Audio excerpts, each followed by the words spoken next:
안녕하세요. 이양민입니다. 시험 보라 고생 많으셨습니다. 오늘은 2022년도 지방직 9급 토목직 공무원이죠. 그중에 응용역학 해설을 지금부터 시작하도록 하겠습니다. 총평이 포함되어 있습니다. 확인하시고 들어보시면 될 것 같아요. 자, 총 3개 순서로 진행하도록 할게요. 첫 번째, 우선 가입 부탁드립니다. 카카오톡 채널과 그다음에 다음 카페 유튜브거든요. 거기에 이양민 토목직 검색하시면요. 지금과 같은 해설 강좌라던가 여러 가지 소식을 받으실 수 있으니까 가능하면 꼭 가입 부탁드리도록 할게요. 두 번째, 이제 아무 제가 영상으로 수업하다 보니까 파일 자료 필요하신 분도 있을 거 아니에요.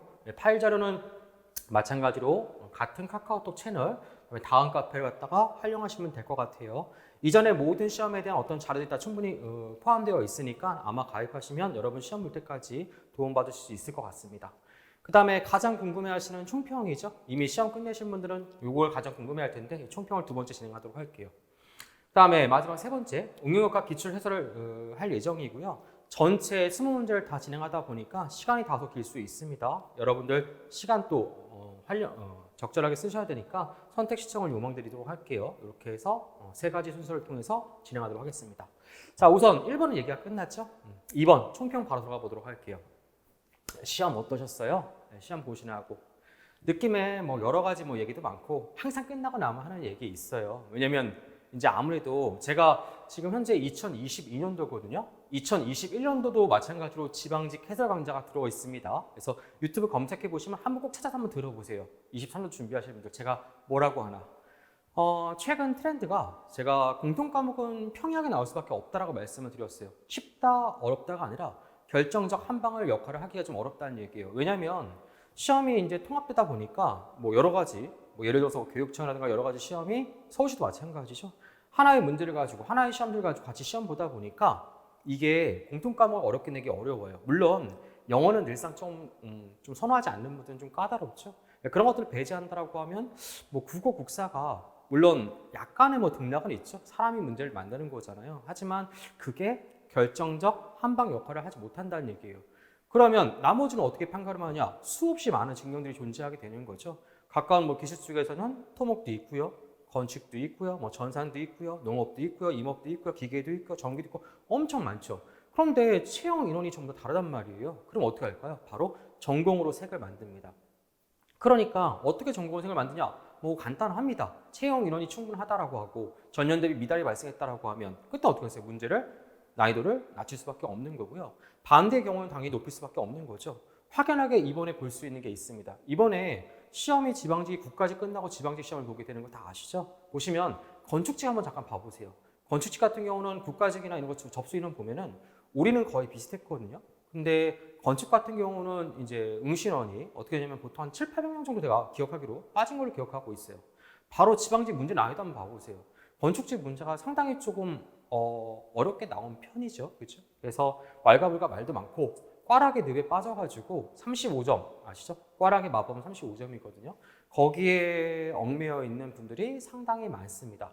그러니까 토목 잠깐 비교를 해보면 이번 토목 같은 경우는 사실 평에 따라밖에 볼 수 없어요. 사실은. 왜냐하면 응용역학 토목 설계를 먼저 말씀을 드리면 토목 설계부터 먼저 말씀을 드릴까요? 사실 토목 설계 같은 경우는 굉장히 사실은 좀 평이하다 아니면 쉽다라고 사실 볼 수가 있어요. 물론 기간을 이제 짧게 잡으시고 아무래도 시험 문제다 보니까 어떤 분들은 또 이 시험이 잘 맞지 않는 분들 왜냐하면 약간은 개념을 포함하고 있거든요. 저는 어디까지나 정상적인 뭐 반년 이상 6개월에서 1년 이상 어떤 그렇게 공부를 했다라고 했을 때 그 경우는 사실 문제가 어렵다라고 보기 좀 어렵습니다. 오히려 그 부분에서 시간을 줄이고 물론 이제 정답도 높여야 되고요. 시간 줄이고 스트레스 관리하면서 다른 부분에 좀 집중해야 되는 게 아닌가라고 저는 생각을 하고 있습니다. 그래서 토목 설계는 좀 미안하지만 좀 쉬운 편이었습니다. 하지만 응용역학 같은 경우는 물론 이따가 또 이어서 말씀을 드리겠지만 토목 설계 정도는 아니라고 생각을 해요. 왜냐하면 응용역학은 유독 과학자가 상당히 많이 속출합니다. 보통 제가 전공자만 갖고 대상과 갖고 수업하는 게 아니잖아요. 제가 강의한 지 벌써 13년, 14년, 거의 15년째거든요. 굉장히 오랫동안 지금 수업을 하고 있는 거잖아요. 근데 최근 경향을 보면 비전공자 유입이 상당히 많습니다. 이건 뭐 어쩔 수 없는 경향이라고 말씀을 드렸어요. 왜냐하면 채용 인원을 채울 수가 없어요. 왜냐하면 뭐 퇴직자가 나가다 보니까 분명히 이제 인풋으로 사람들을 받아야 되는데 현직 회사는 이제 채용인을 채우지 못하다 보니까 문제가 많이 발생을 하는 거죠. 그러니까 사실 수요와 공급 면에서 비중자 유입은 어쩌면 당연한 결과예요. 근데 문제는 뭐냐면 이 들어오신 분들 같은 경우는 굉장히 편차가 커요. 물론 준전공자라고 해서 아무래도 이제 수학 관련적 부분이라던가 아니면 유사 전공 학생이라던가 아니면 뭐 여러 가지 어떤 경우의 경우는 조금 더 유리한 입장을 차지할 수 있지만 최근 경향은 완전한 비전공자분도 상당히 많아요. 그러니까 문과 계열 정도, 그렇죠? 흔히 생각하는 어떤 문과 계열, 표만할 생각이 있는 게 아니라 아무래도 이제 선입견을 갖고 계시는 그 경우, 그 경우가 상당히 많다는 얘기죠. 그러니까 그분들은 이미 몇 년 전부터냐면 지금 현재가 2022년도고요. 2020년도부터 뚜렷하게 이게 확연하게 보이기 시작을 해요. 그래서 점수 커트라인이 높아질 수가 없어요. 꽈락률이 중요한데 보통 저희가 작년 기준으로 꽈락률이 한 70에서 80 사이 왔다 갔다 합니다. 에이, 높다고요? 저희 계산하잖아요. 그리고 행정도 50 넘어간다니까요, 여러분들. 제가 잘 모르겠지만 운전면허도 아마 50 넘을 거예요. 그러니까 어떻게 보든 꽈락률은 기본적으로 깔리는 그 꽈락률이 있어요. 거기서 우리가 좀 더 높을 수밖에 없는 것은 이제 계산이나 어떤 전공에 대한 두려움이 그 한몫을 하고 있다고 생각을 해요. 그래서 꽈락률은 다소 줄어들 수 있다고 생각을 합니다. 예를 들어서 뭐 5%에서 많게는 10%까지 줄어들 수 있는데 중요한 건 이제 채용 인원과 응시율이겠죠. 그 안에서 아마 왔다 갔다 할 거라고 봅니다. 그래서 너무 걱정하실 필요는 없습니다. 이거 매년 나왔던 얘기예요. 제가 작년도 그 얘기 들었고요. 재작년도 그 얘기 나왔습니다. 물론 저는 강사다 보니까 전 지역을 평균 내서 말씀을 드릴 수밖에 없잖아요. 그렇죠? 그래서 일부 지역에서는 뭐 이변이 발생하는 건 뭐 작년도 마찬가지고 작년도 마찬가지고요. 전체적으로 전 지역을 본다라고 하면 그렇죠? 여러분 너무 스트레스 받으실 필요 없습니다. 강사는 시험 끝나면 저도 마찬가지거든요. 시험 끝나면 난 쉽다, 다 풀 수 있다, 이딴 건 껌이다. 할 수 있죠. 제가 제일 잘할 것 같아요. 솔직히 말씀드리면. 근데 그런 얘기 잘 못 드리잖아요. 못 드릴 이유 중에 하나가 워낙 시작 공부하시는 분들도 이제 편차가 크고 또 시험이라는 건 합격하는 게 중요한 거지 무슨 뽐내기 자랑하는 거 아니잖아요. 그러니까 거기에 얽매이고 스트레스 받지 마시고요. 여러분 뭐 시험 보셨다라고 하면 그렇죠? 뭐 꽈락 피했다라고 하면 그러면 여러분들은 뭐 원하는 생각 가지고 한 달 남짓한 이 발표 때까지 보통 한 달 정도 남거든요. 스트레스 받지 마시고 자기 시간 잘 관리하세요, 여러분들. 알겠죠?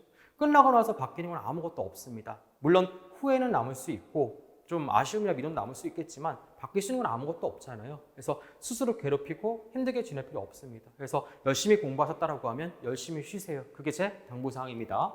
짧게 다시 한번 총평 말씀드리면요. 토목사기는 좀 평이하고 쉬웠습니다. 그렇죠? 응용력학은 보통 좀 비슷하다고 생각을 하고 있고요. 응용력학은 어차피 잘 볼 사람들은 기본적으로 점수가 잘 나오고요. 그 외의 분들이 이제 문제인데 그분들은 아마 전년, 작년하고 큰 차이가 저는 없었을 거라고 생각을 합니다. 우선 문제 분석 잠깐 보도록 할게요. 우리 전체 챕터가 10장까지입니다. 그렇죠? 보통 대학교에 나와 있는 게 똑같고요. 응용력학 일반이 판별식 포함된 문제, 단위 뭐 이런 것들이고요. 정정보 해석, 라멘 아치 케이블, 도르래 포함하고 있고요. 트러스 해석, 단면의 성질, 도심, 단면 2차 모멘트, 재료 역학, 구조물의 변이, 부정적 해석, 기둥, 탄소성 해석입니다. 문제 개수를 보면 응용력학 일반 문제, 그러니까 판별식 문제가 이번에 하나 나왔죠. 그렇죠? 어렵지 않은 문제 A형. 이 노란색은 A형입니다. A형은 뭐냐면 혹시 수업 듣지 않은 분들은 A형은 반드시 시험장에서 맞춰야 되는 문제예요. 인역차가 그렇게 만만하지가 않아요. 실제 기간에서는 문제 당시 배점을 할 때 파트별로도 분류를 하고요. 파트별로 분류를 하고 문제 난이도 조정을 합니다. 여기서 말하는 A형은 출제 기간이나 저희나 반드시 맞춰야 되는 문제를 전 분류를 합니다. 간단한 공식 대입 문제라던가 토목사기였다라고 하면 토목사 마찬가지로 뭐 간단한 고조 제목 흔한 문제 있죠. 이런 건 A형이고요. B형은 이제 조금 좀 까다로운 거. 예를 들어서 뭐 계산이 좀 아는데 계산이 좀 복잡한다던가. 저는 또 경험이 많잖아요. 그래서 뭐 전공자, 비전공자분들이 요건 좀 그렇죠? 좀 머리를 써야 된다. 응용이 필요로 한다. 그런 문제는 전 B형으로 뺍니다. 토목사기도 마찬가지 문제예요. 눈 뜨고 당하는 문제가 있거든요. 계산이 복잡하다던가 아니면 보기 4개 중에 2개는 긴가민가하다라고 하면 저는 B형으로 빼고요. C형은 지뢰. 그냥 지뢰가 아니라 발목 지뢰입니다. 군대 네, 군대 얘기를 하면 안 되는데. 발목 지뢰 먼저 아시죠? 발목 지뢰의 가장 큰 목적은 살상 목적이 아니라 발목을 다치게 되면 팀 전체의 어떤 흐름을 갖다가 묶이게 되는 거잖아요. 왜냐면 이제 그렇죠? 그런 문제가 바로 C형이라고 생각하시면 될 것 같아요. 듣도 보도 못한 문제고요. 이거 건드려가지고 잘못되면 발목 지뢰 역할을 해주는 문제가 한 문제입니다. 이렇게 해서 색깔별로 A형, B형, C형을 분류했고요. 이것은 현재 22년도나 21년도나 마찬가지입니다. 한번 찾아서 들어보세요. 그래서 판별식 문제 A형이고요. 정정보 해석이 7문제가 나왔는데요. A형 문제가 5문제이고요. B형 문제가 2문제입니다. 알겠죠? 이렇게 나와 있습니다. 그다음에 라멘 아치 케이블이 한 문제 나오지 않았나요? 이번에는요. 그렇죠? 트러스 문제가 B형 문제는 한 문제가 나왔고요. 단면의 성질이 가장 쉬운 A형 문제는 2문제가 나왔고 기본 문제입니다. 재력학 문제가 총 4문제가 나왔는데요. 그중에 A형이 2문제, B형이 2문제였습니다. 구조물의 변이 파트 보통 많이 어려워하시죠? B형 문제고요. 부정적 해석 마찬가지로 B형 문제, 유일한 C형 문제가 여기 포함되어 있습니다. 그다음에 기동 문제 간단한 A형 문제가 출제가 됐고요. 마지막 탄소동 해성이 B형 문제로 20번이 출제가 되었습니다. 문제 개수를 보면요. 여기 나와 있는 건 21년도 지방직이 좌측이고요. 오른쪽은 22년도 지방직입니다. 개수의 변화를 보면 똑같죠? 8개에서 7개로 한 문제가 줄었습니다. 라멘 아치 케이블 2개가 없어졌죠? 그렇죠? 아마 이 문제가 이렇게 들어갔다고 보는 것도 괜찮지 않을까요? 그렇죠? 트러스 문제는 여전히 한 문제가 나왔고요. 단면의 성질, 작년에 단면의 성질 안 나올 거라 생각하고 공부 안 하시면 되게 많은데 큰 과오를 범하게 된 거죠. 2문제가 나와 출제됐습니다. 그것도 굉장히 쉬운 문제예요. 재력학 문제가 3문제에서 4문제로 늘어났죠. 그 다음에 구조물의 변이 파트가 3문제였는데 오히려 줄었습니다. 한 문제고요. 부정적 문제는 여전히 2문제가 출제됐고요. 기둥은 마찬가지로 한 문제, 그 다음에 탄소성 해석이 출제되지 않았던 게 마지막 한 문제가 탄소성 해석으로 출제가 되었습니다. 여러분이 이거 21년도 제가 꼭 한번 들어보세요. 제가 뭐라고 말씀을 드리냐면요. 어떻게 이거는 이제 아무래도 2가지 부위가 듣거든요. 이제 22년도 시험 보신 분들, 그렇죠? 정들어서 보는 분 많아요. 같이 한번 얼굴 보고 얘기 한번 나눠보려고.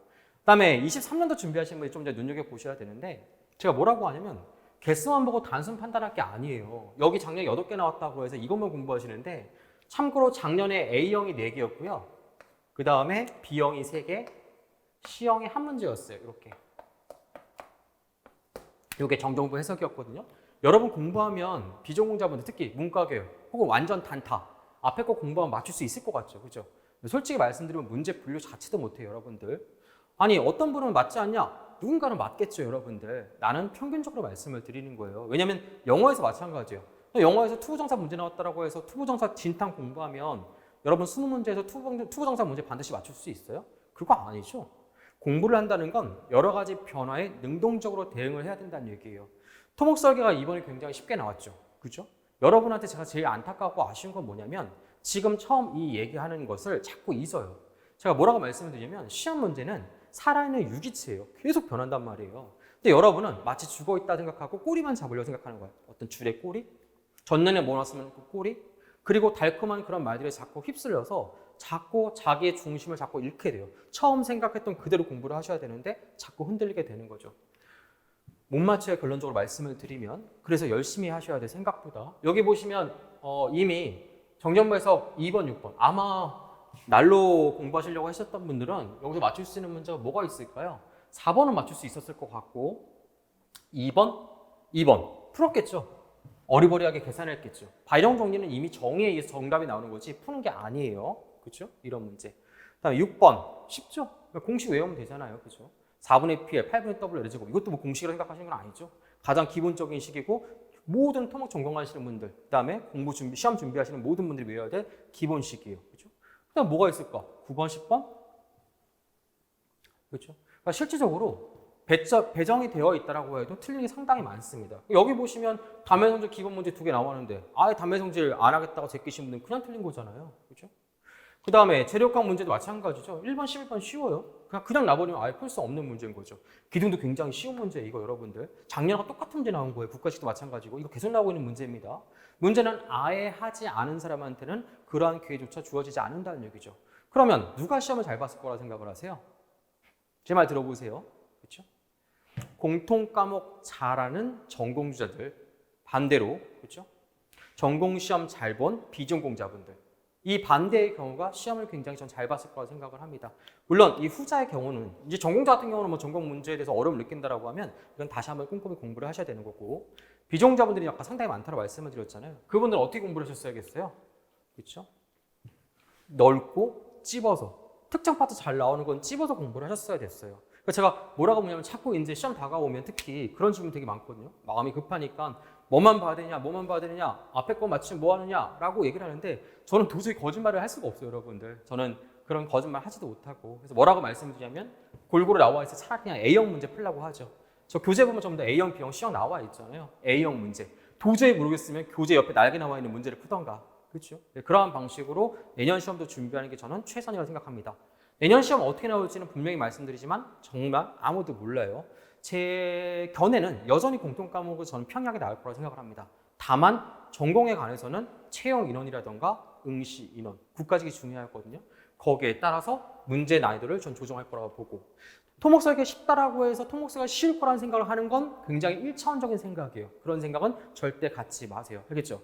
제가 매년, 작년에도 이 얘기했고요. 수업 때도 이 얘기했거든요. 제가 이런 얘기를 합니다. 정말 여러분이 합격하기 쉬운 시험은 어떤 시험일까요? 문제 난이도가 쉬운 거? 아니면 어려운 거? 잘 한번 생각을 해보세요. 문제 난이도가 쉬우면 합격하기가 훨씬 어려워집니다. 이것은 전공자도 마찬가지고요. 비전공자도 마찬가지예요. 전공자는 아까 말씀을 드린 것처럼 전공자는 공통과목 잘하는 전공자가 유리할 수밖에 없는 상황이 오게 되는 거고요. 비전공자도 마찬가지입니다. 공통과목 기본적인 점수를 깔았다는 전제에 전공 잘하는 비전공자가 시험장에서 유리할 수밖에 없습니다. 그래서 23년 준비할 때 마찬가지고 지금 이 수업을 듣는 시점에서 23년 시점까지 여러분이 차근차근 계획을 세우고 차근차근 밟아가세요. 알겠죠? 쉽게 얻은 건 쉽게 잃습니다. 그건 세상의 진리예요, 여러분들. 여기까지입니다. 이렇게 해서 총평 말씀을 드렸고요. 마찬가지로 여기 전개했습니다. A형 문제. 작년에 9개였는데 이번에는 11개로 늘어났습니다. B형 문제가 조금 늘었죠? 잘 보시면 C형이 3개가 빠져나가 버렸거든요. 그 3개가 B형에 하나, A형이 2개가 붙어서 전체적인 난이도는 전 큰 차이는 없다고 생각을 합니다. 그래서 작년 지방직과 그렇죠? 다소 이제 완전히 쉬운 문제가 있고, 이게 왜 체감적으로 더 쉽다 느끼냐면 작년 토목사기가 상당히 쉬웠거든요. 근데 그거보다 더 쉽게 나와 버렸어요. 그러니까 쉽다 어렵다 또 그 중에서도 이게 탄탄하게 잘 밟으신 분들은 개념 문제가 상당히 쉽게 느껴졌을 거예요. 물론 급하게 하신 분들은 그런 부분에서 이제 체하셨겠죠. 그래서 그분들이 느끼는 체감 난이도는 실제로 더 쉬웠을 거라고 보고요. 그렇죠? 네, 전체적인 밸런스는 이렇습니다. 결과는 나오기 전까지 아무도 모릅니다, 여러분들. 알겠죠? 그래서 뭐 보통 대형 학원에서 이제 점수 인원 모집하잖아요. 그 매년 하는 거거든요. 그걸 제가 왈가불가 말씀드리려고 하는 게 아니라 거기에 너무 휩쓸려 가지고 여러분의 소중한 시간 허비하지 않으셨으면 좋겠습니다. 이렇게 해서 간단한 이번 총평까지 말씀을 드렸고요. 저는 칠판 지우고 준비한 다음에 본격적으로 문제 풀어보도록 할게요. 그 이후 문제는 마찬가지로 선택 시청을 요망드립니다. 여기까지입니다. 자, 이어서 본격적으로 문제 풀어보도록 하겠습니다. 자, 1번부터 보도록 할게요. 1번은 재료학 문제고요. 난이도는 어려운 편은 아니고 A형 문제에 속합니다. 보시면 전단탄성계수 치와 선탄성계수라고 부르는 거죠, 원래는. 그래서 이와의 관계를 묻는 공식으로부터 시작을 합니다. 구하는 공식 뭐냐면 이 치와 이는 어떤 관계느냐? 이는 이제 팽창 수축에 변형하는 정도를 탄성계수 2라고 부르는 거고요. 지는 찌그러지는 데 변형하는 정도를 갖다가 전단탄성계수 G라고 부릅니다. 어떤 관계가 있냐면 숫자 2에다가 포화송비라고 불러요. 포화송비. 그렇죠? 길이 방향 변형률분의 가로 방향 변형률. 처음 하시면 좀 어렵죠? 공부 좀 하고 들어보셔야 될 것 같아요. 그다음에 이러한 관계에 놓여 있다. 이건 가장 기본적인 식 중에서 식이에요. 그다음에 이 포화송비 누는 얼마부터 얼마까지냐면 실제로 0보다 크고 0.5보다 작습니다. 거기는 이제 같다라고 나와 있지만 정확한 표현은 원래는 이제 크다 작다가 맞고요. 그렇습니다. 그렇죠? 이는 왜 그러냐면 당겼다라고 하면 늘어나는 신장량에 비해서 줄어드는 가로 방향 변형량이 더 작을 수밖에 없죠. 그렇죠? 그러한 이유 때문에 0보다 크고 0.5보다 작다. 기본적인 틀입니다.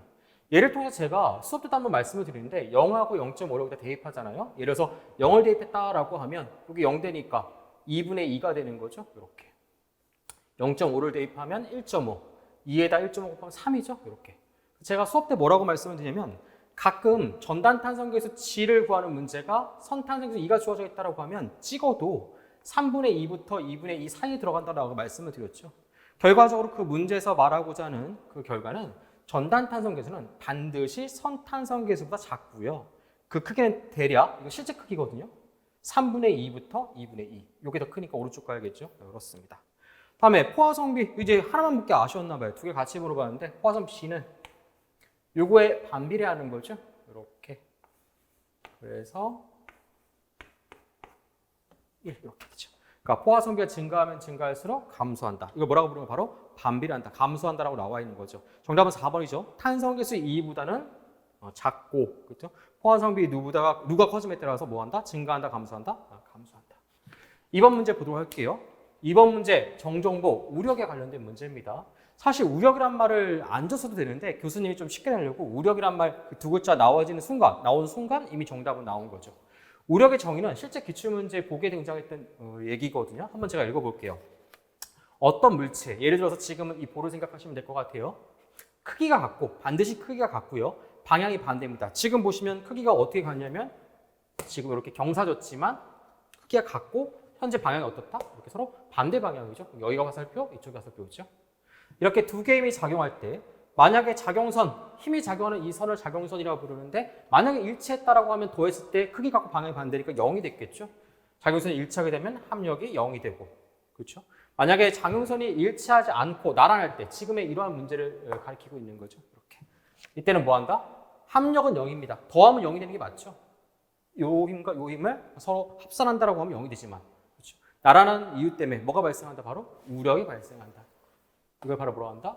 우력이라고 부르는 거죠. 그렇죠? 방향 어떤 방향이에요? 반시계. 크기는 얼마입니까? 요 b 곱하기 그러니까 5km 곱하기 뭐 곱해주면 돼요? 팔 길이 요 사이거리죠. 이렇게 보여주시면 돼요. 방향은 어떤 방향이다? 반시계 방향이다라고 볼 수가 있습니다.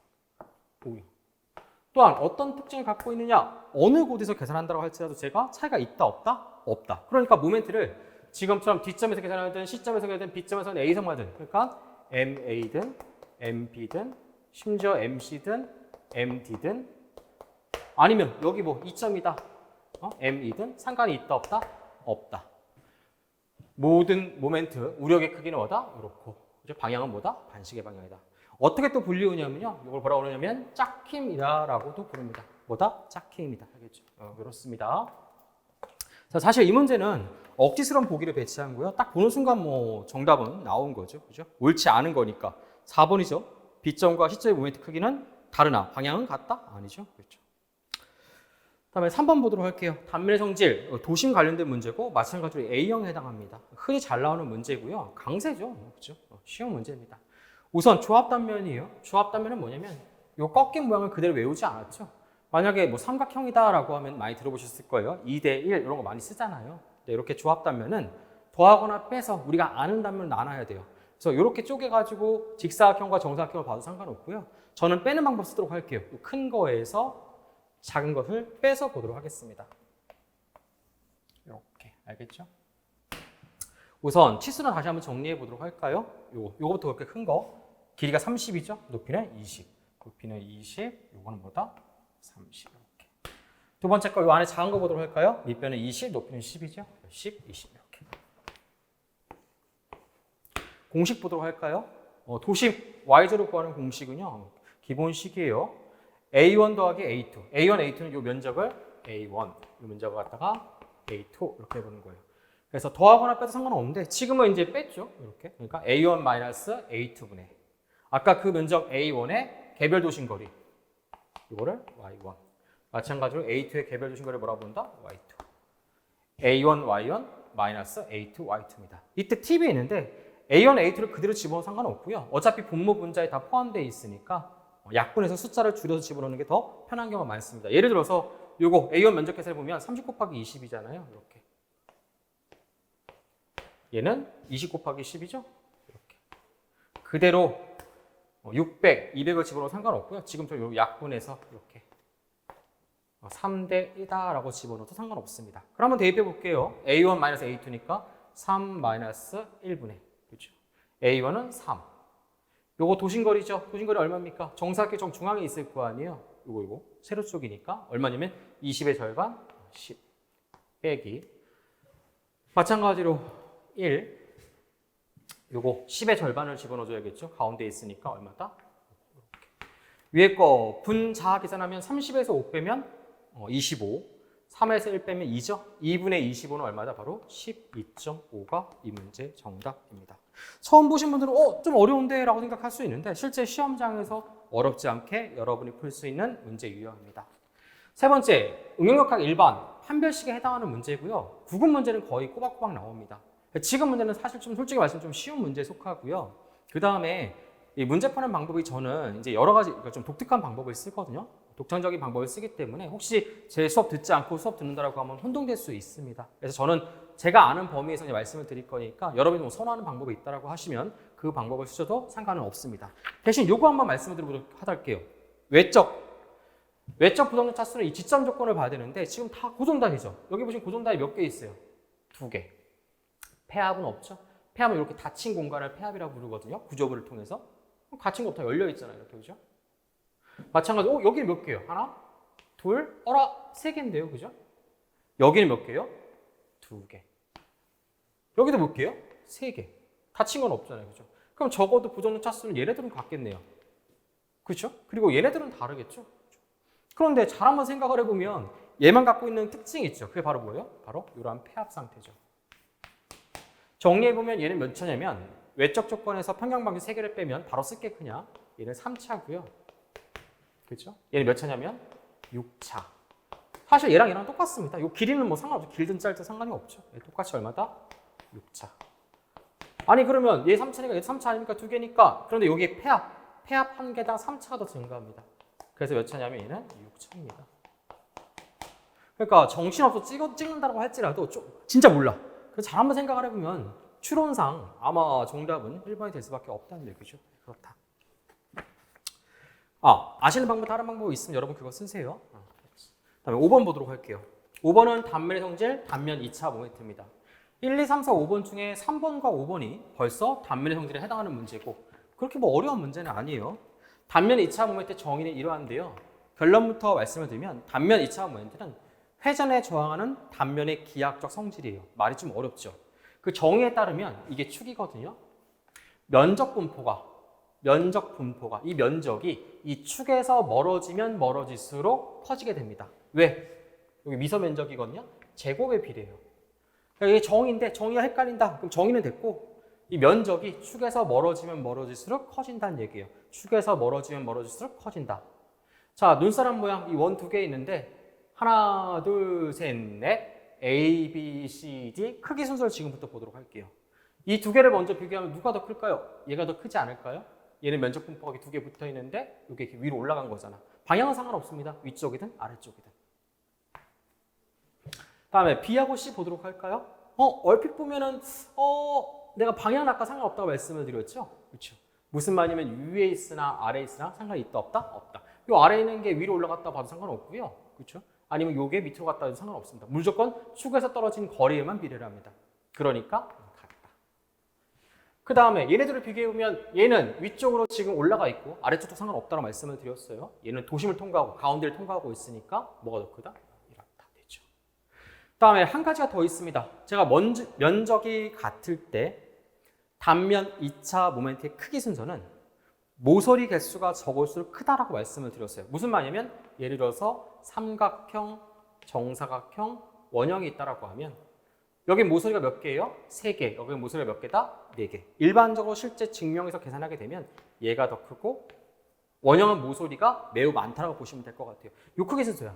만약에 육각형이 있었다라고 하면 육각형은 이 정사각형과 원형 사이에 들어가야겠죠. 왜? 모서리 개수가 정사각형보다는 많고 얘보다는 적다라고 보는 게 맞겠죠. 자, 이런 어떤 배경 지시를 가지고 문제를 푸는 거예요. 잘 보시면 조건이 면적은 같다라 나와 있었어요. 그렇죠? 하나는 직사각형이고요. 직사각형 조심하세요. 그렇죠? 높이가 폭보다 더 큽니다. 이게 더 커요. 이 그림의 이 스케일이에요. 두 번째는 정사각형, 마지막은 원형입니다. 그럼 적어도 이 둘은 알 수 있을 것 같아요. 정사각형과 원형 누가 더 크다? 얘가 더 크다. 그렇죠? 하나는 정사각형이고 하나는 직사각형이에요. 면적 분포가 뭐라고요? 축에서 멀어지는 거. 누가 더 면적 분포가 축에서 멀어져요? 얘가 더 멀어진 거죠. 뭐 이러한 단면이 있었다라고 하면 마찬가지 얘가 제일 컸겠죠. 그죠? 그래서 정답은 몇 번이냐면 가나 다니까 몇 번이 정답이다? 2번이 이 문제 정답입니다. 저 칠판 치우고 마찬가지 6번부터 10번 빨리 또 진행해 보도록 할게요. 자, 이어서 풀어볼 문제는 6번입니다. 정정보 해석이죠. 그죠? 기본 공식 2개 이용해서 푸는 문제고요. A형 문제에 해당합니다. 문제를 보면 단순복 길이는 같고요. 하나는 중앙에 집중하중, 하나는 전체 지간에 등분포 하중이 제하되어 있습니다. 최대 모멘트가 같다가 나와 있으니까 알고 있는 식 2개를 한번 적용해 보도록 할게요. 중앙인 경우 구하는 공식이 4분의 PL이죠. L분의 PLB는 중앙을 포함해서 임의점, 그러니까 모든 점을 다 통과할 때 최대 모멘트 구하는 공식입니다. 얘 같은 경우는 8분의 WL의 제곱이죠. 둘이 같다고 놓고 나서 W 구하면 LL 소구하고 약분하면 2죠. 뒤집으면 L분의 얼마다? 2P. 이렇게 해서 기본적인 문제에 해당합니다. 덜렁대고 혹시 문제 풀어가지고 1번 찍은 거 아니죠? 그래서 다시 한번 천천히 풀어보시고 정답은 3번입니다.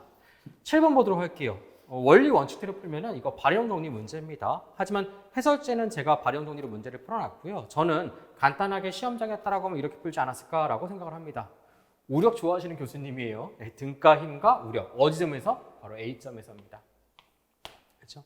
A점에서 집중하정을 이동하게 되면 우리 집중하정하고 모멘트 하정이 만들어지고요. 원래는 얘를 통해서 발형 정리를 푸는 게 맞습니다. 하지만 시험장이었더라고 하면 우선 중앙의 3km는 그대로 보고요. 경사하종 4, 3, 5km는 경사하종이니까 수직 수평으로 분해할 수 있죠. 이렇게 수직, 이렇게 수평 이렇게 해주게 되면 반대편도 마찬가지죠. 네, 수직, 이렇게 수평. 작용점 맞춰줘야겠죠. 여기다가 이렇게.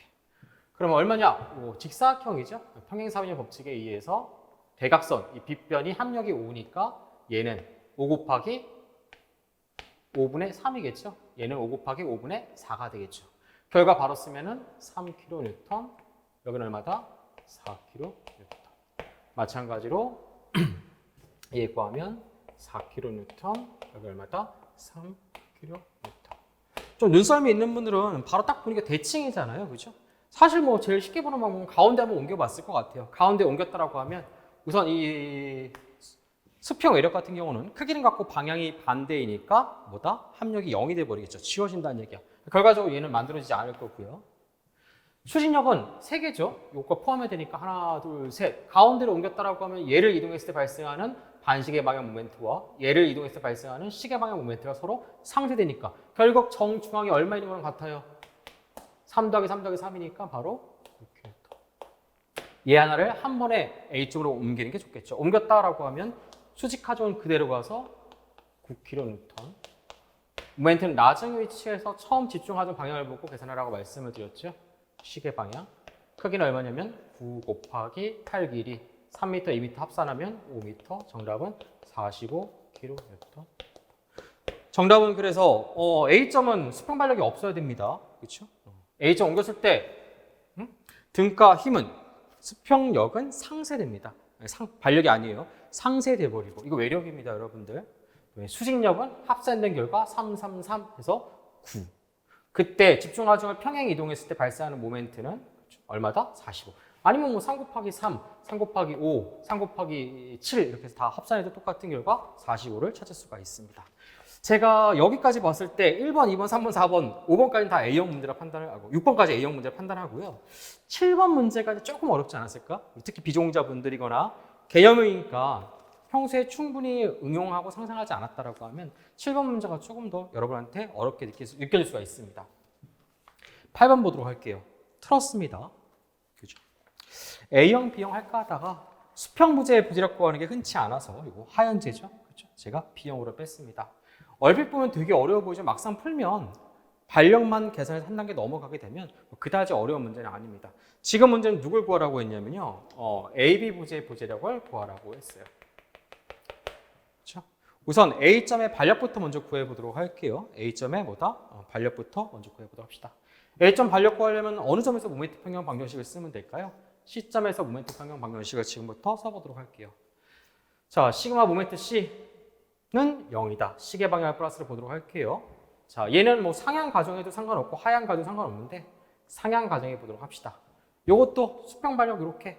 얘는 뭐 구하고자 하시고 할 거 없이 직관적으로 눈에 보이는 거죠. 왜? 유일한 외력이 수평 외력이 우향력, 오른쪽을 가리키는 4kN이니까 평형 상태를 유지하기 위해서는 그와 반대인 그렇죠? 좌향력, 왼쪽을 가리키고 크기가 얼마다? 바로 얘는 VA로 가정을 해봅시다.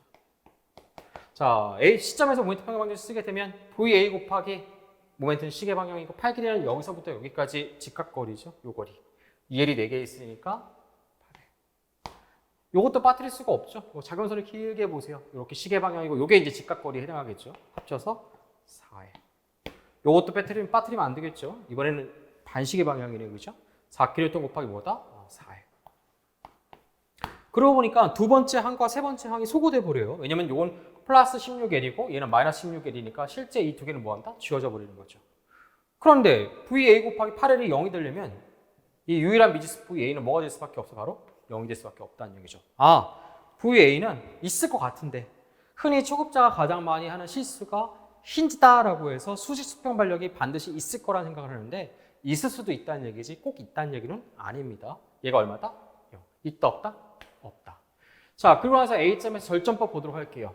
자, A점을 봤더니 그렇죠? 나란한 두 개의 부재, 우리 영부재 지금 얘기하고 있거든요. 물론 얘는 반력이지만 반력이나 외력 포함해서 마찬가지입니다. 나란한 두 개의 부재와 그렇지 않은 한 부재. 눈에 뭐 보이세요? 이렇게. 제가 과감하게 한번 해볼까요? 이게 0이니까 지워버리면 되는 거잖아요. 이 지점도 지워버리기 헷갈리니까. 이렇게 잘라서 볼게요. 이렇게. 나란한 두 개의 부재와 그렇지 않은 이 한 부재. 한 부재는 제가 뭐라고 말씀을 드렸어요? 영부재입니다. 부재력이 존재할 수 있다, 없다? 없다. 자, 그러면 남아있는 건 얘랑 얘밖에 없는 거잖아요. 그럼 우리 절점 평형 방정식 이렇게 놓게 되면 왼쪽의 힘과 오른쪽 힘이 같아야 됩니다. 왼쪽 얼마입니까? 얘는 단면역이라서 당긴다, 누른다로 봐야 되거든요. 이 절점을 제가 좀 크게 그렸죠. 당긴다. 이게 지금 당기는 방향이잖아요. 그때는 인장으로 읽어드리는 거예요. 왼쪽이 플러스 4니까 오른쪽도 뭐가 돼야 돼? 바로 플러스 4가 돼야지만 평형을 이루고 있겠죠. 정답은 그래서 얼마냐면 인장 얼마다? 바로 4kg였더니 이 문제 정답에 해당합니다. 알겠죠? 초급자는 조금 이해하기 어려울 수가 있거든요. 좀 이해하기 어려운 분들은 다시 좀 더 공부도 하시고 그 다음에 다시 한번 들어보세요. 자, 다음 문제 보도록 할게요. 9번 문제는 마찬가지 정정부 해석이고요. 외력, 전단력, 흰모멘트 관계입니다. 그러니까 하중과 전단력과 흰모멘트 관계를 묻는 문제고요.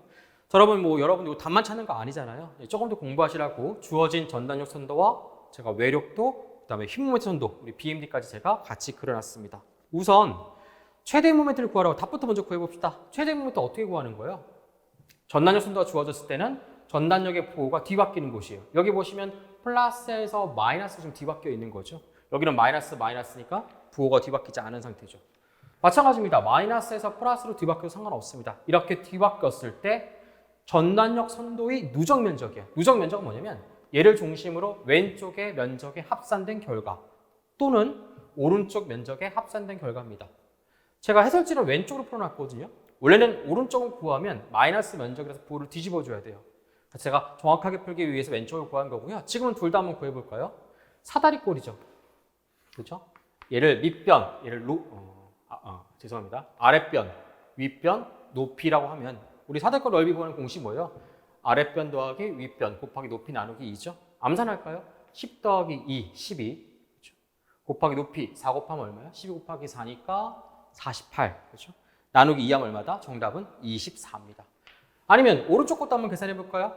요거 2, 3. 요거 첫 번째 거 면적 계산하면 2 곱하기 3이니까 6. 두 번째 요 직사각형 블럭은 6. 요건 얼마예요? 죄송합니다. 요 높이가 6이죠? 6, 3이죠? 요게 3, 여기 6, 3, 18. 6 더하기 18이니까 얼마다? 마찬가지로 24입니다. 자, 지금부터는 조금 더 진척시켜 보도록 할게요.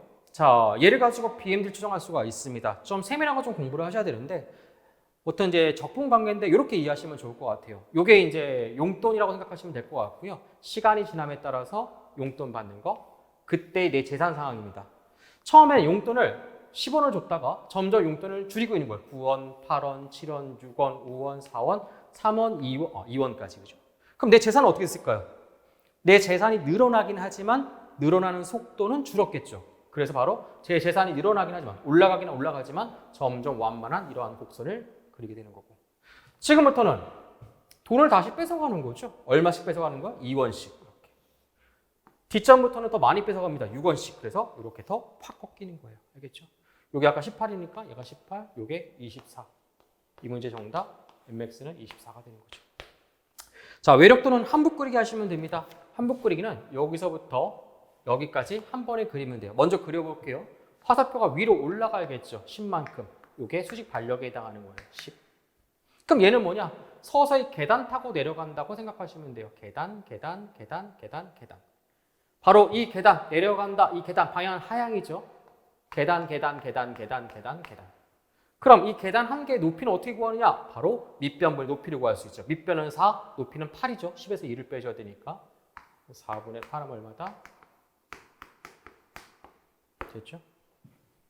다시 이 점에서 어떻게 쓰면 끝이에요? 아니죠. 이만큼이 내려간 거죠. 내려간 거죠. 이렇게. 스칼라 이 길이를 구해야 되니까 2에서 마이너스 2니까 총 4죠. 4. 이렇게 내려간다. 얼마? 마찬가지로 가다가 다시 또 내려갑니다. 내려간 요 길이를 봐주셔야겠죠. 2에서 6이니까 얼마에 마찬가지로? 여기도 쭉 가다가 마지막에 얼마다? 6kg이 위로 올라가는 거죠. 검사를 해볼까요? 6 더하기 10 상향력, 상향 발력은 얼마냐면 16이고요. 외력의 합력, 하향력도 한번 계산해볼까요? 2 곱하기 4니까 계산하면 4, 2, 8. 4, 4 더하면 16. 똑같죠. 결국 출제자는 이 안에서 문제를 즐겨 묻곤 합니다. 물론 이제 공부하신 지 얼마 안 되신 분들은 좀 낯설게 느껴질 수 있는데 여러분이 23년도나 이후에 어떤 시험을 대비한다고 하면 이런 부분을 항상 연습하고 눈여겨봐 주세요. 알겠죠? 10번입니다. A점과 B점의 발력이 같대요. 이게 정통적으로 제 수업을 들었더라고 하면 얘는 비례관계라고 보통 명명을 합니다. 그러니까 A점과 B점의 발력비가 뭐 같다, 1대 2다 뭐 이러면 푸는 방법이 있습니다. 그럼에도 불구하고 얘는 워낙 간단한 문제라서 그냥 시험에 잘 나오는 발력, 기본적인 발력 공식을 통해서 그냥 문제를 풀어보도록 할게요. 자, 우선 집중하중과 등분포하중입니다. 등변분포하중이죠. 집중하중에 의한 발력부터 먼저 구해보면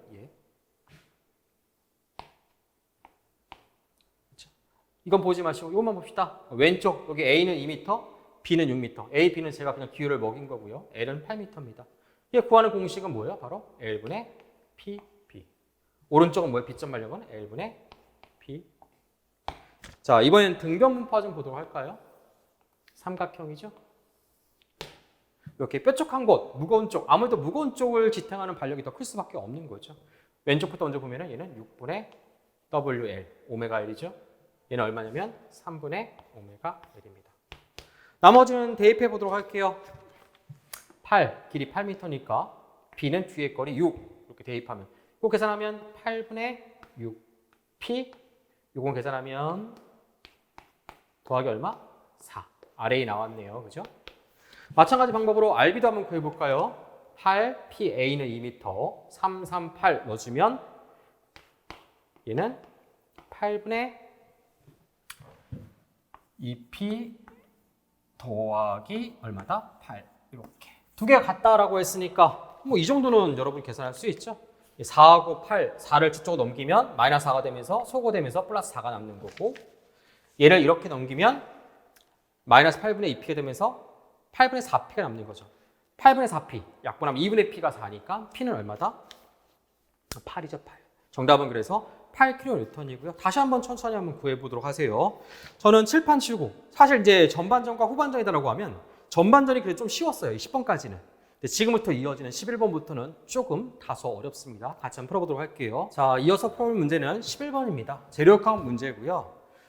응력 벼랑에 관련된 문제고 아시겠지만 모어도 쓸 수 있고요. 그 다음에 뭐 공식 써도 상관없습니다. 간단한 문제예요. 저는 모어나 공식 두 개 다 보도록 할게요. 우선 모어부터 먼저 보도록 할게요.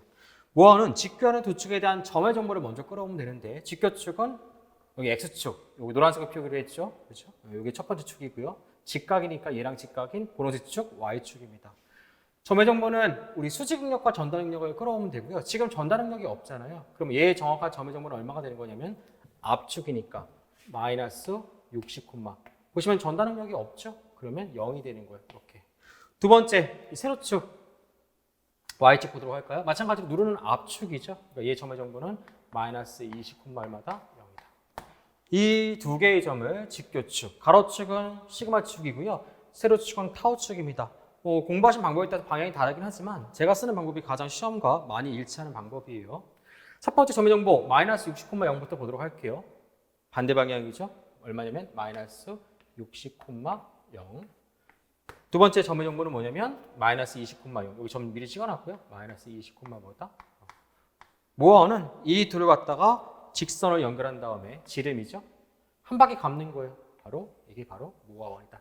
그럼 이 원의 원주가 의미하는 바로 뭐냐면 내가 축을 회전시켰다라고 하면 모든 응력의 변환 경로는 전부 다 이 원의 둘레죠. 이 둘레를 벗어날 수가 없다는 얘기예요.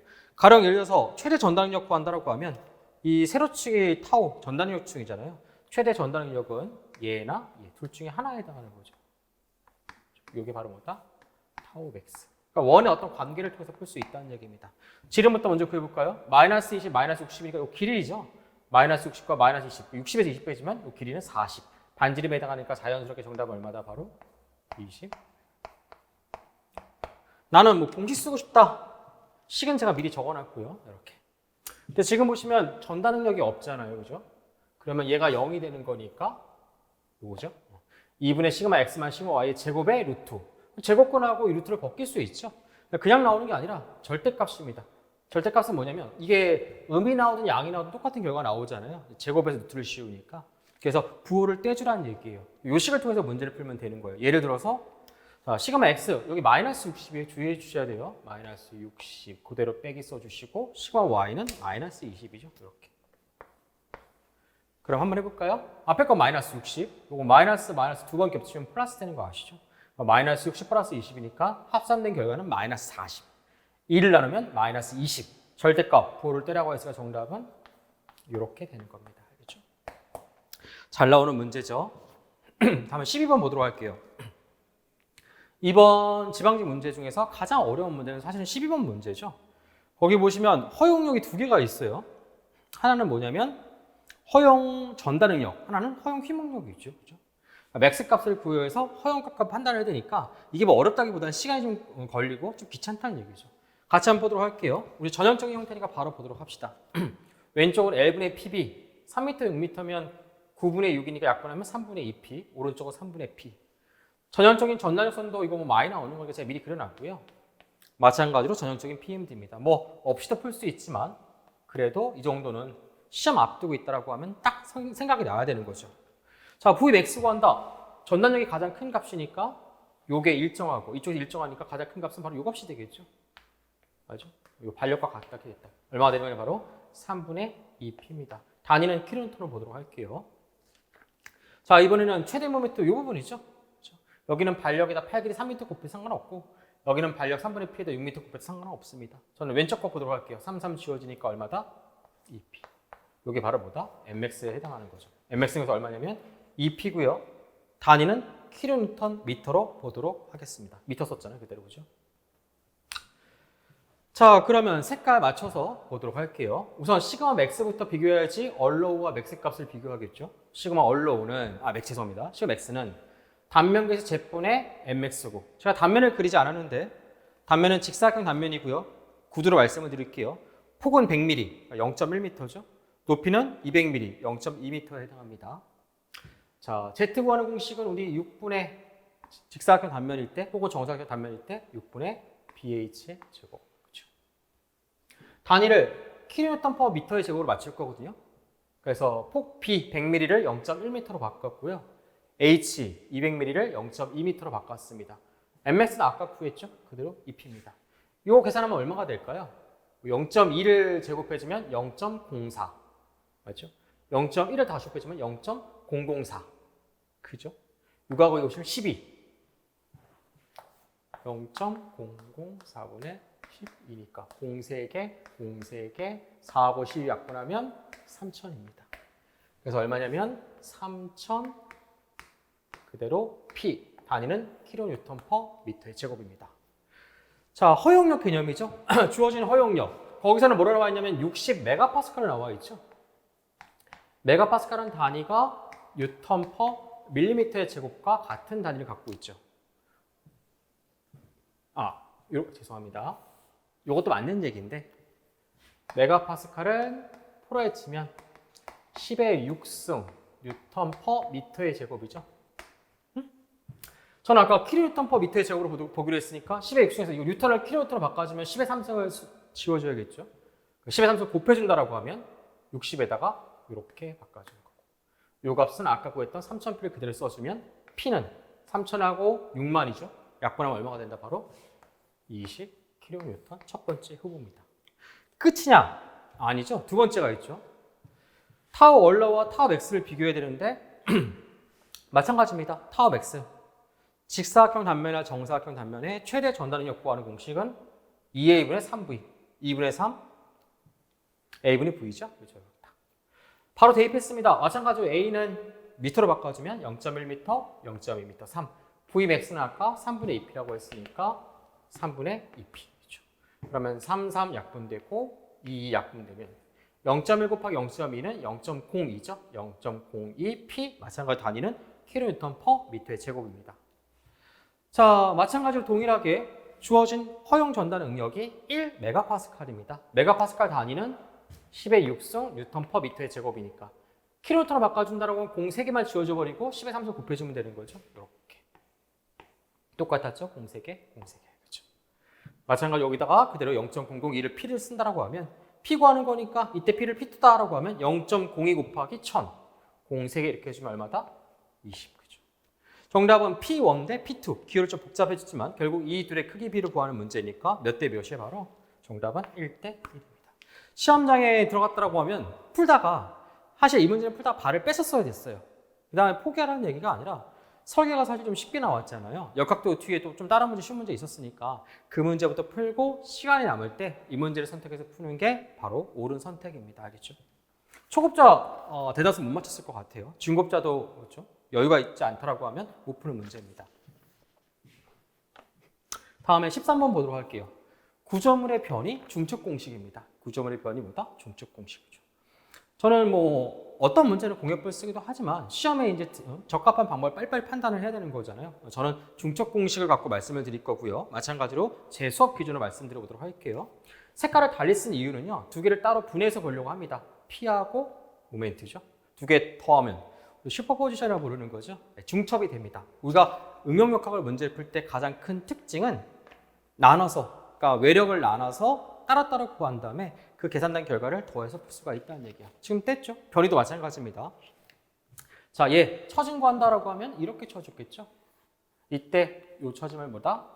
델타 A1이다라고 하면 캔틸러버 중첩 공식은 우리 기사만 치되게 다 아는 공식이에요. 얼마냐면 3EI분의 PL인데 길이가 2길인데 여기 L이 쓰여서 제가 필기체 L로 쓰도록 할게요. PL이 몇 승이냐면 3승.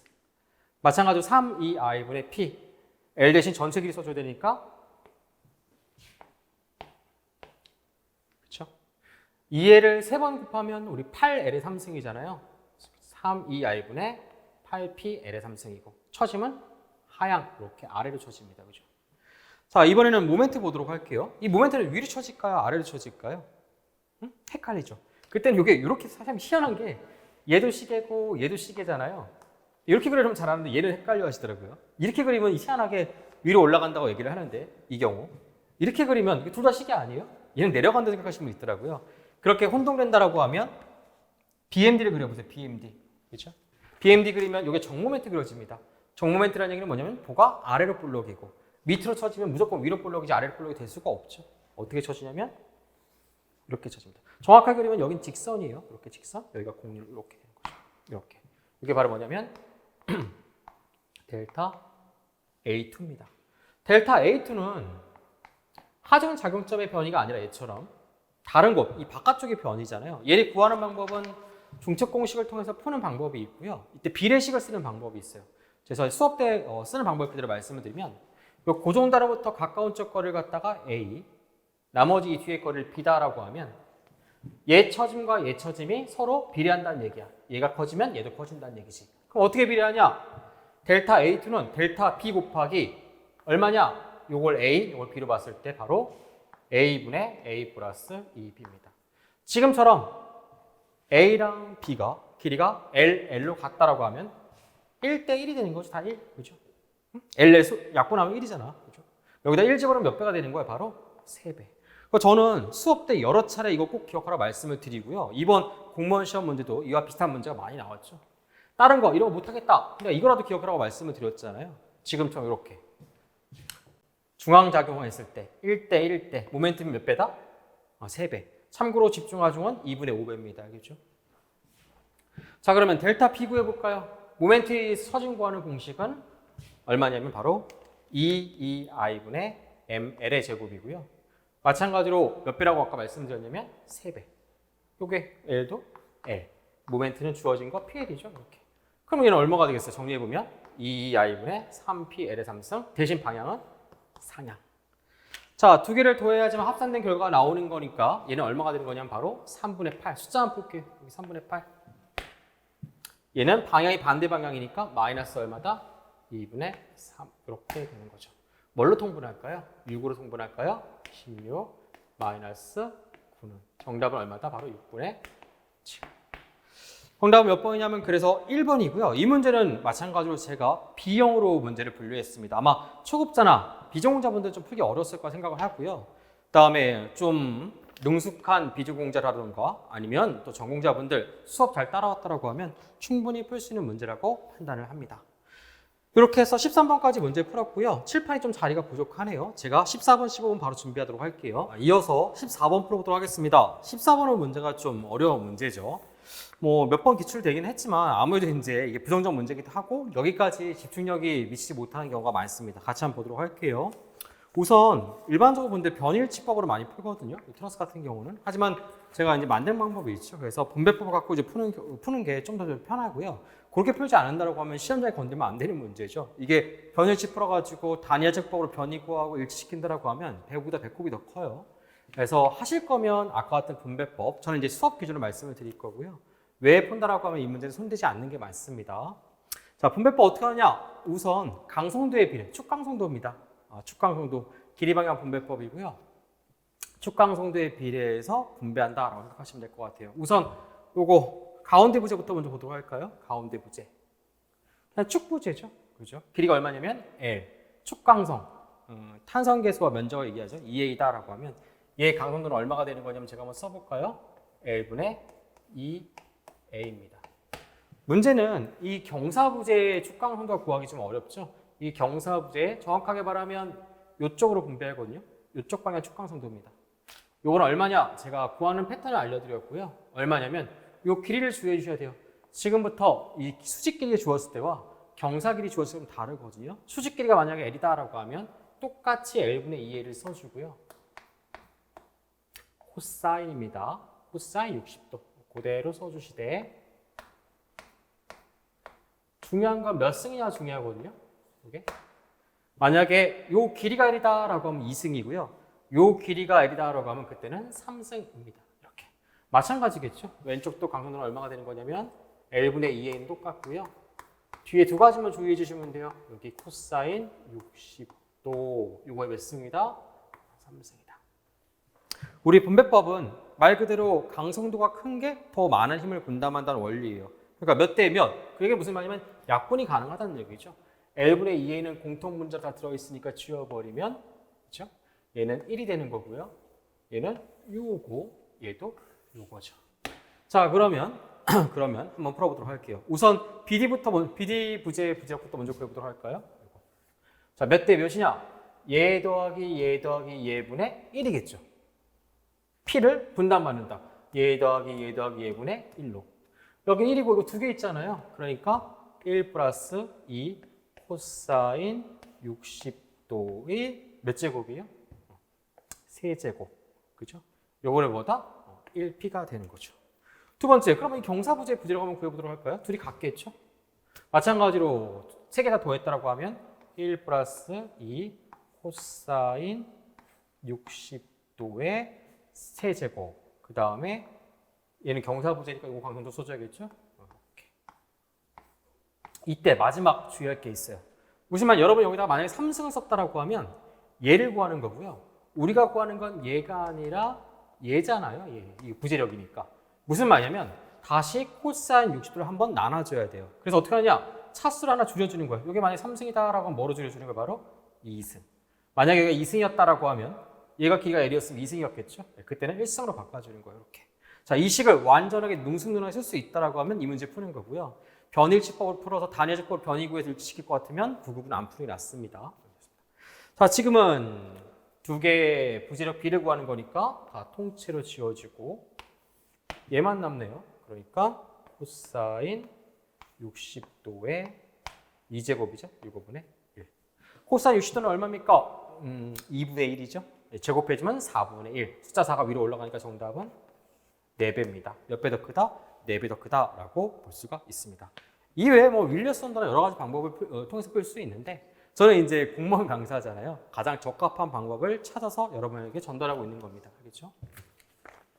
교수님 문제를 보면 다 어디서 기출문제 보고 낸 거 이렇게 넘겨보다가 이따 보시면 뭐 20번 문제는 21년도죠. 작년 7급 문제와 거의 똑같습니다, 여러분들.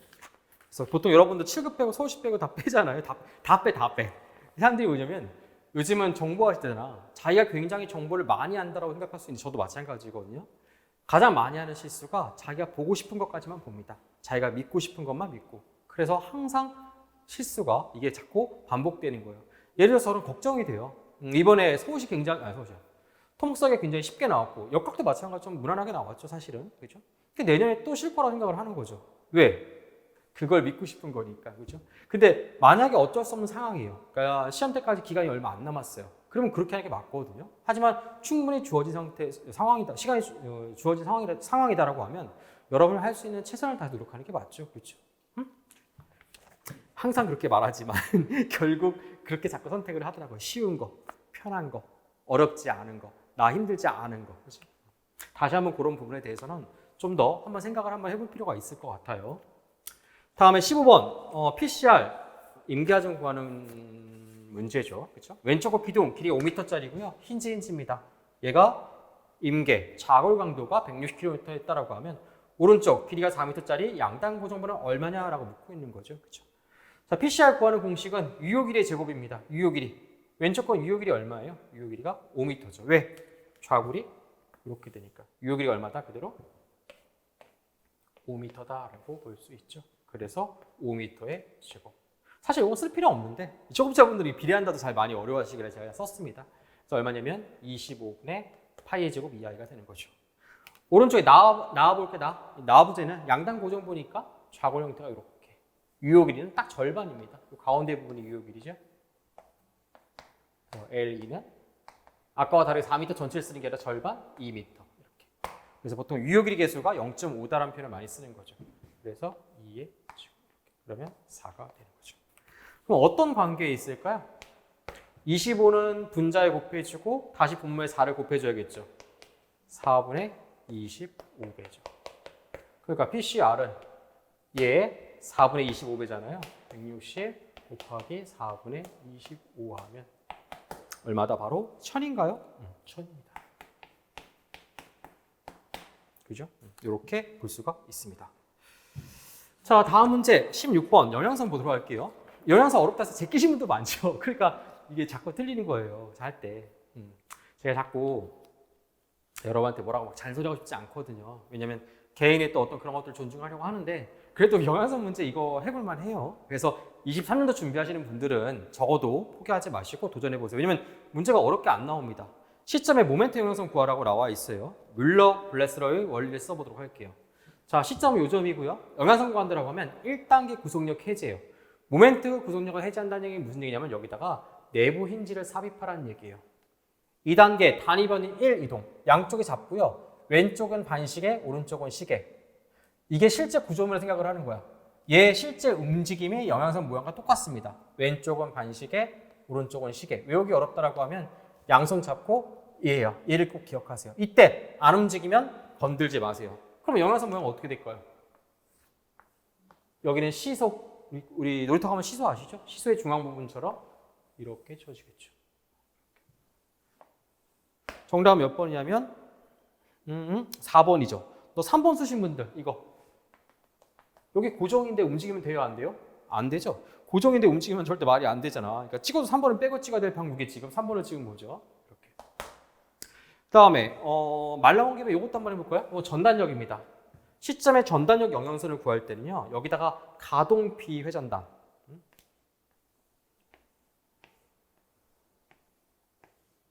이렇게 마치 롤러블했던 좀 특이한 지점이죠. 이렇게 집어넣어주는 거예요. 그다음에 2단계 아까는 이거 어떤 방향이냐면 왼쪽은 반시계 오른쪽은 시계 이렇게 했잖아요. 이거는 그냥 반시계입니다. 왼쪽은 내려주시고요. 오른쪽은 올려주는 거예요. 반시계라고 기억하시면 될 것 같아요. 마치 한 쌍의 우력 같죠. 그러면 어떤 모양이 그려질까요? 얘는 내려가고 위에는 올라가대. 시소 중앙 부분이죠. 또 너가 시소 반대편에 타면 시소 가운데가 꺾여요? 부러져? 아니잖아. 자연스럽게 반대편에 올라가면 내려가는 거죠. 이러한 모양. 이렇게. 물론 이때 두 개의 기울기는 같아야 되고 마찬가지로 얘 움직이면 된다, 안 된다? 안 된다. 여기 꺾으면 된다, 안 된다? 안 된다.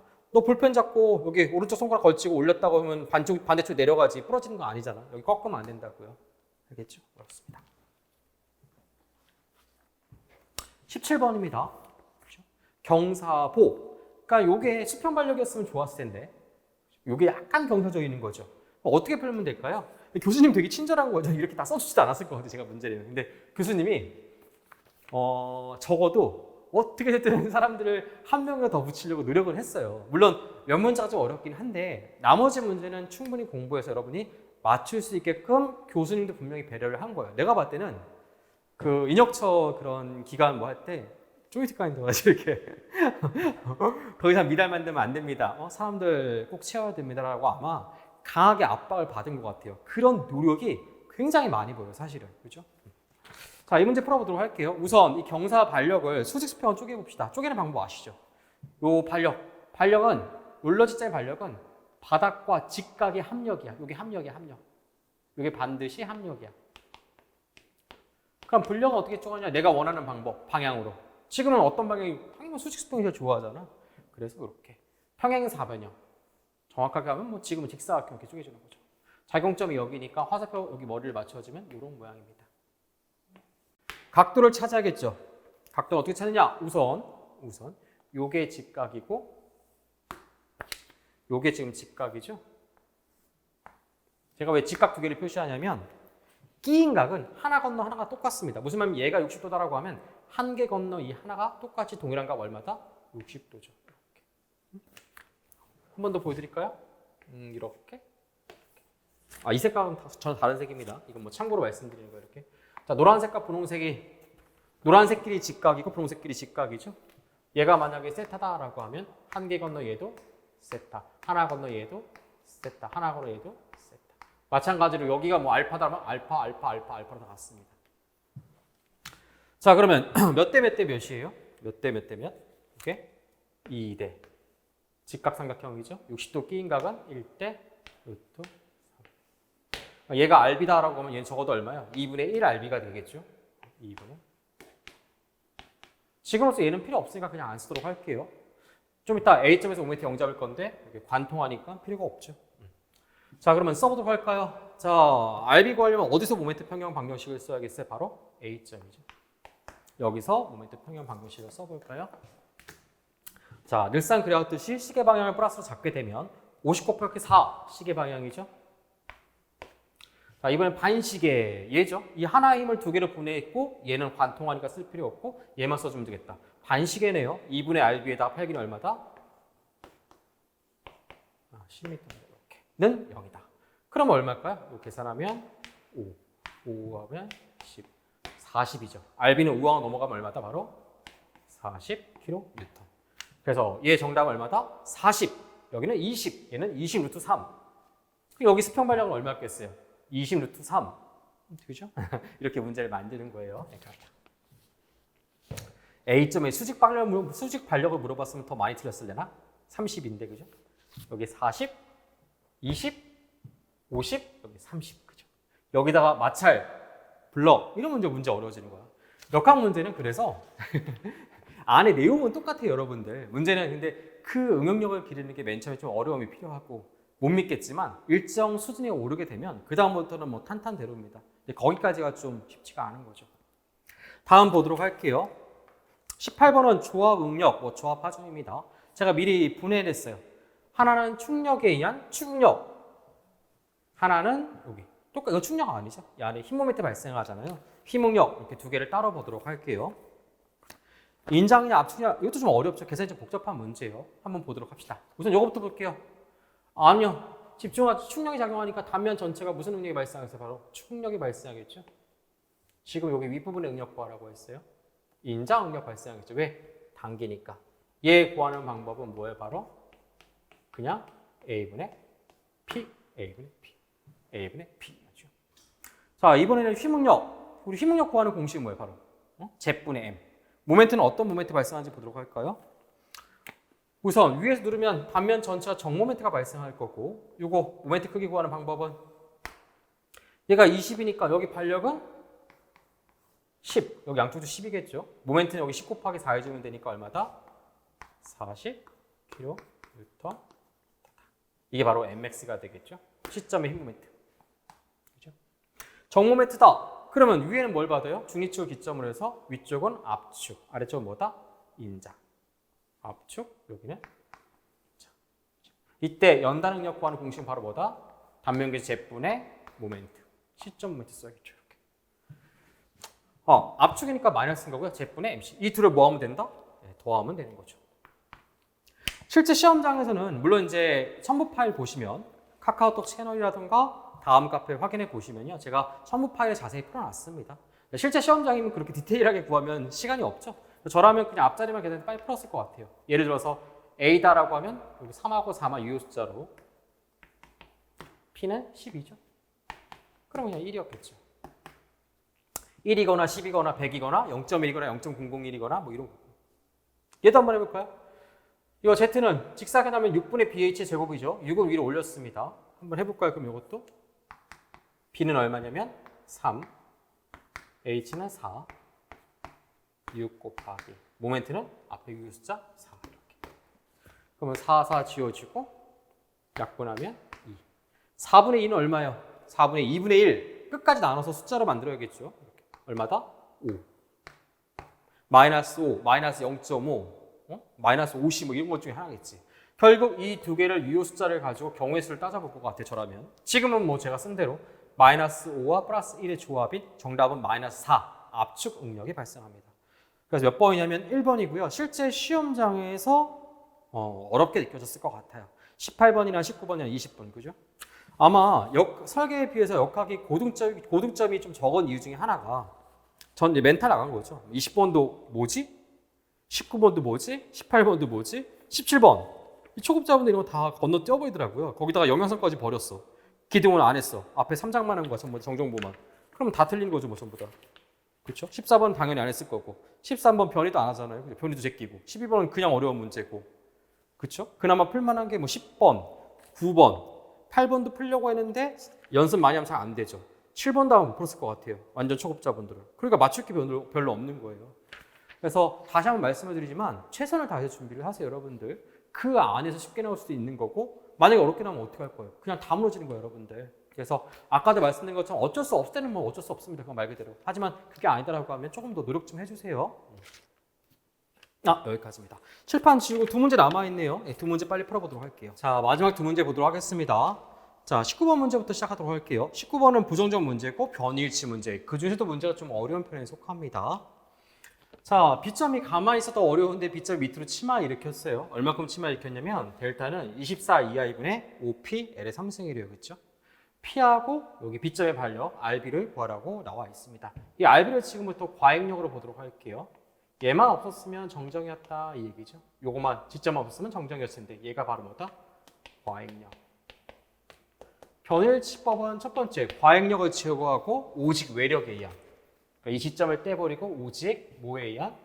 구조물과 외력은 P죠.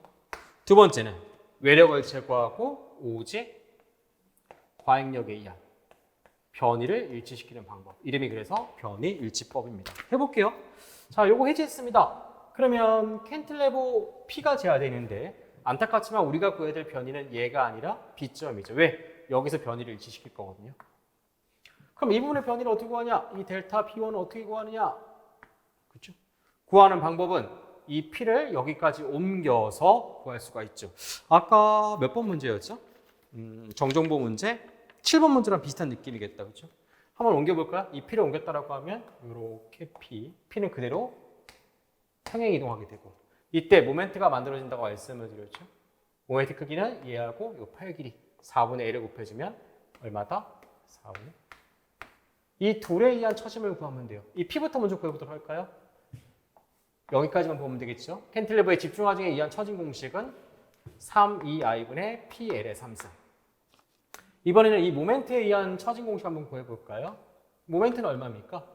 숫자 2, 2i분의 ml의 제곱이죠. 2i분의 모멘트 4분의 L의 뭐다? 제곱. 두 개 더하면 될 것 같아요. 요거는 3분의 1 더하기 얘는 8분의 1이니까 3분의 1 더하기 8분의 1은 24로 통분하면 24분의 역으로 8 더하기 3이죠. 24EI분의 11PL의 3승입니다. 자, 두 번째. 이번에는 과행력에 의한 거. 외력을 다 제거해 버리고요. 이 과행력에 의한 요처짐이죠. 이것을 델타 B2다라고 하면 당연히 뭐 위로 쳐지겠죠. 마찬가지로 켄틀베 공식 오늘만 해도 굉장히 자주 나오죠. 얼마냐면 3EI분의 RBL의 3승입니다. 자, 지금부터 B점에서 변일시법 써보도록 할게요. 밑에 이거 변입니다. 아래 방향 쳐줄 때를 플러스로 보도록 할게요. 그러니까 얘는 플러스 쳐짐이고 얘는 마이너스 쳐짐이겠죠. 위로 쳐지니까. 이건 가정한 겁니다. 자, 위에 거부터 먼저 써보도록 할까요? 얘는 아까 얼마라고 했냐면 24EI분의 11PL의 3승. 됐죠? 어떤 처짐이에요, 이거? 하향 처짐이죠. 하향 처짐 플러스.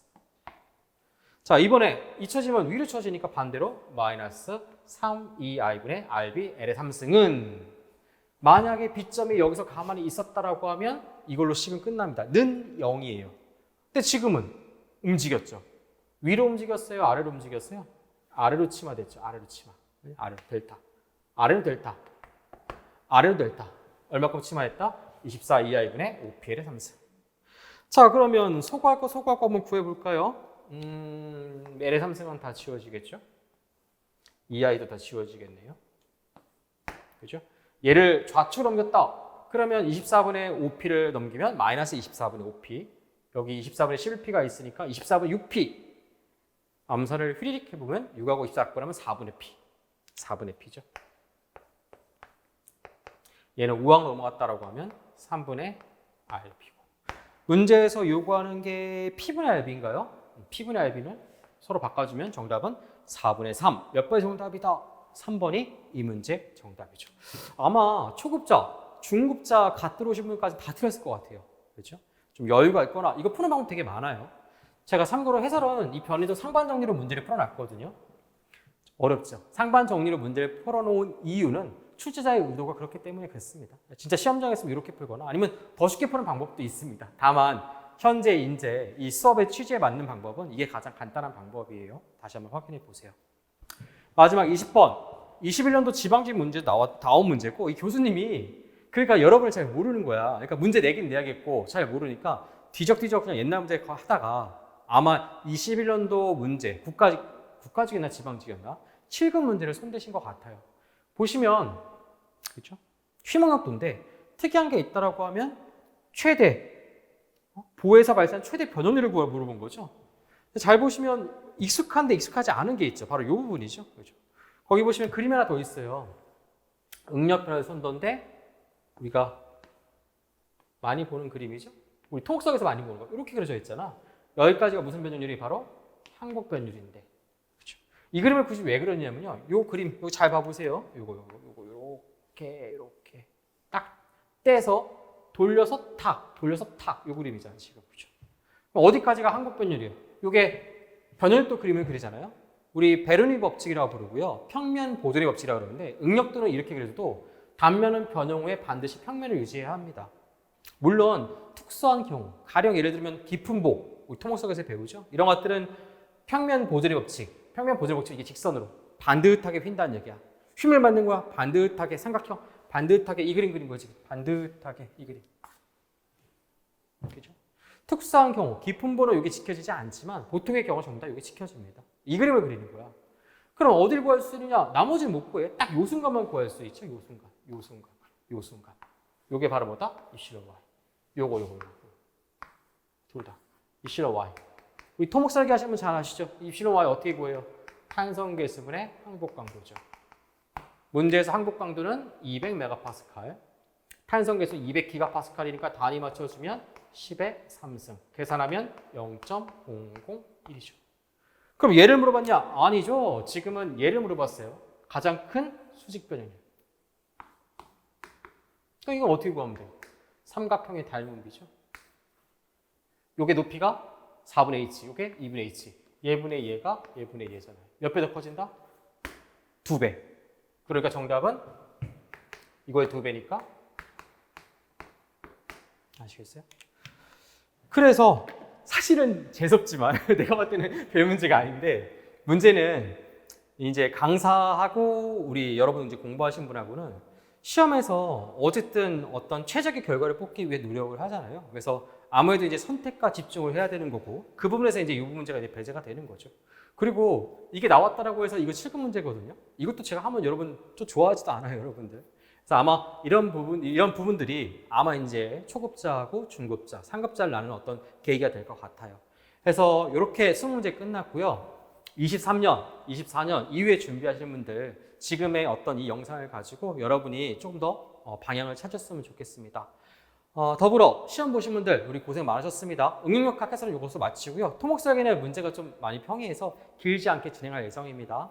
이것으로 마치도록 할게요. 오늘도 수고하셨습니다. 들어주셔서 감사합니다. 고맙습니다.